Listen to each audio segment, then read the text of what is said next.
En esta ocasión aprenderemos la rutina de interpretación de un electrocardiograma de 12 derivaciones, que es uno de los objetivos en este módulo a tratar. Para una correcta interpretación y lectura de un electrocardiograma de 12 derivaciones, debemos, antes de emitir cualquier conclusión respecto al mismo, saber si la técnica de registro es adecuada. Para esto debemos tomar en cuenta 3 puntos: la calibración, la velocidad del trazado y la correcta colocación de los electrodos. En cuanto a la calibración, se debe tener en cuenta que la calibración estándar en un electrocardiograma de 12 derivaciones es de 10 por 10 milímetros por milivol, es decir, 1 milímetro por milivol. Y la velocidad del trazado estándar es de 25 milímetros por segundo. Ambos parámetros se pueden cambiar en ciertas condiciones de ser necesario. En el caso de la colocación de los electrodos, siempre es importante verificar que los electrodos de las extremidades estén bien colocados. Y para esto debemos fijarnos específicamente en la onda P en la derivación 1, que debe ser positiva, y negativa en la derivación aumentada del brazo derecho. Como mencioné en la diapositiva anterior, primero tenemos que ver las técnicas de registro. En primera instancia debemos ver la calibración para saber si las amplitudes de las ondas positivas o negativas que estamos viendo son de adecuado tamaño. Como vimos, la unidad de Ashman se conforma por 0.1 milivol por cada 40 milisegundos. Primero tenemos que observar la calibración. La calibración siempre va a estar al inicio del trazado del electrocardiograma. Es una inflexión simétrica, rectangular, que mide 10 milímetros y representa 10 milivol, o sea, 1 milímetro por 10 milímetros por milivol, como ya lo habíamos aprendido en la unidad de Ashman. Debemos ver la velocidad del trazado. La mayoría de los trazos trae estas técnicas de registro de forma automática, estándar. 25 milímetros por segundo es la velocidad estándar de la mayoría de los aparatos de electrocardiograma. Sin embargo, esto puede estar modificado o por mala calibración o porque se utilizó en un paciente previamente que requería aumentar la velocidad del trazado a 50 milímetros por segundo. Siempre se debe verificar la velocidad del trazado. Y por último, en las técnicas de registro debemos saber si los electrodos de las extremidades están bien colocados. En este ejemplo podemos ver claramente que la onda P en la derivación 1 es positiva y la onda P en la derivación ABR es negativa, lo cual indica que hay una correcta colocación de los electrodos de las extremidades. La secuencia que utilizamos la mayoría de las veces para la interpretación de un EKG o de un electrocardiograma de 12 derivaciones es la siguiente.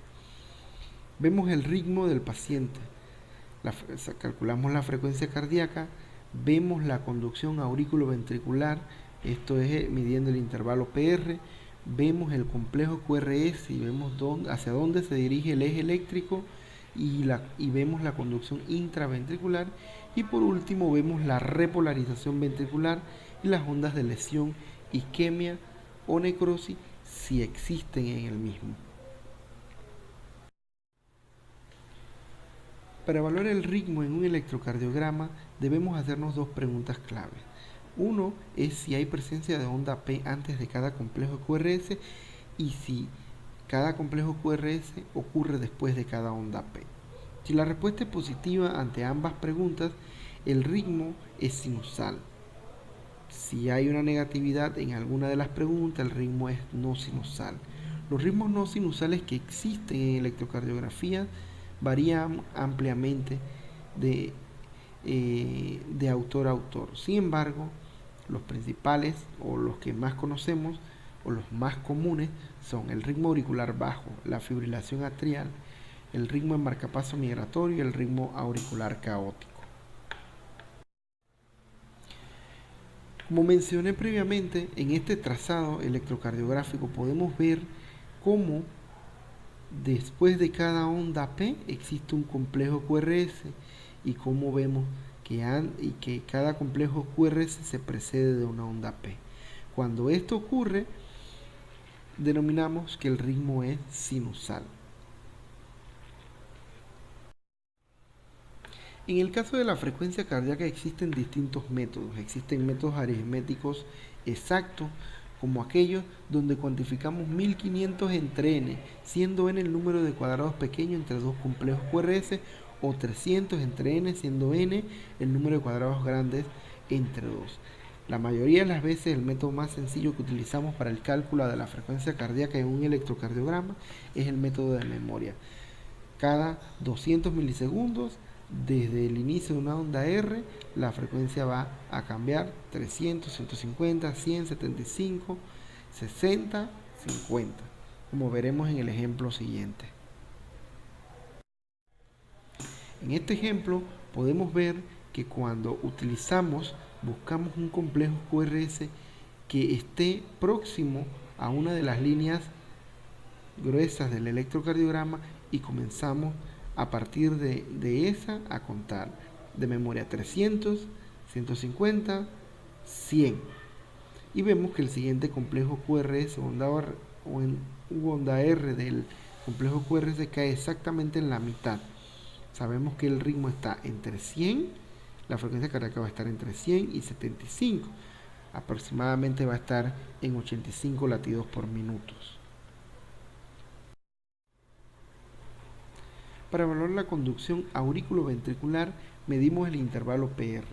El intervalo PR es el intervalo que va desde el inicio de la onda P hasta el inicio del complejo QRS y denota el tiempo que demora el impulso desde el nodo sinoauricular en llegar hasta el nodo auriculoventricular. Para esto, como sabemos y como hemos aprendido, cada milímetro en el eje de las X representa 40 milisegundos o 0.04 segundos.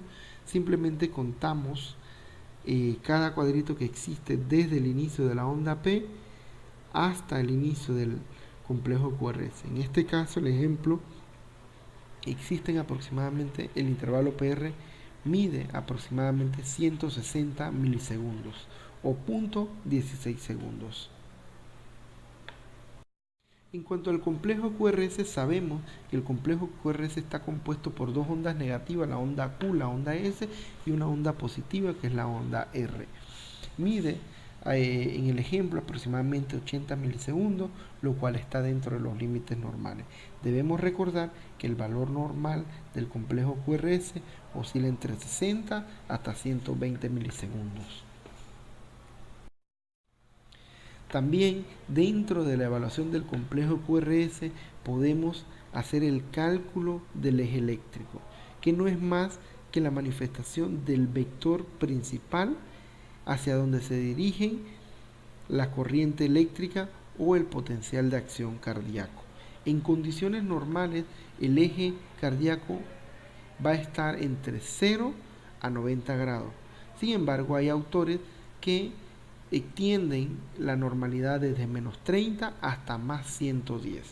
Si el eje está por encima de 30 grados, se habla de desviación a la izquierda del eje eléctrico, y si está por encima de 110 grados, se habla de desviación del eje a la derecha.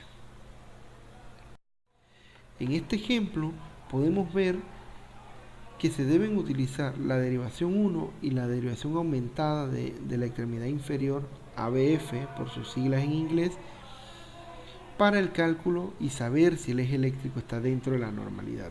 En el ejemplo en cuestión podemos ver que ambas ondas R, o hay predominio de ambos complejos QRS de ondas positivas, lo cual habla de que el eje se encuentra entre 0 grados y 90 grados, como vimos en la gráfica anterior.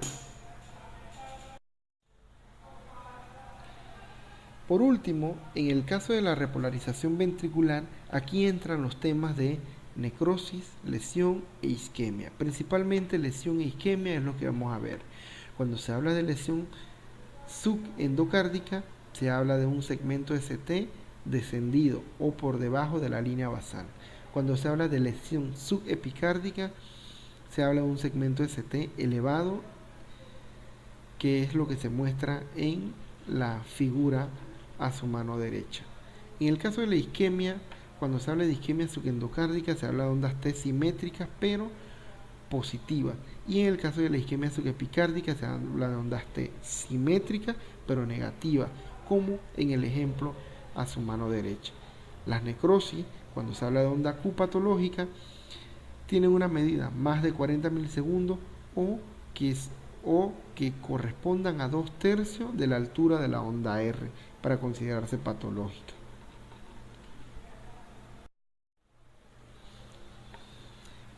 Una vez visto y aprendido todas las técnicas de registro y la secuencia de interpretación, podemos ver que en un trazado de 12 derivaciones, lo primero que tenemos que hacer evaluar es el ritmo. En este ejemplo podemos ver que el ritmo es sinusal.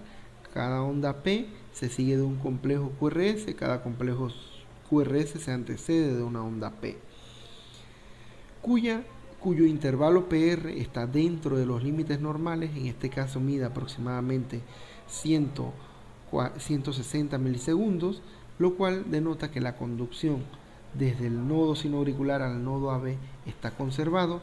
También podemos ver que la despolarización ventricular, que es la manifestación del complejo QRS, está dentro de los límites normales, 80 milisegundos, y que el intervalo QT, que va desde el inicio de la onda Q al final de la onda T, está dentro de los límites normales.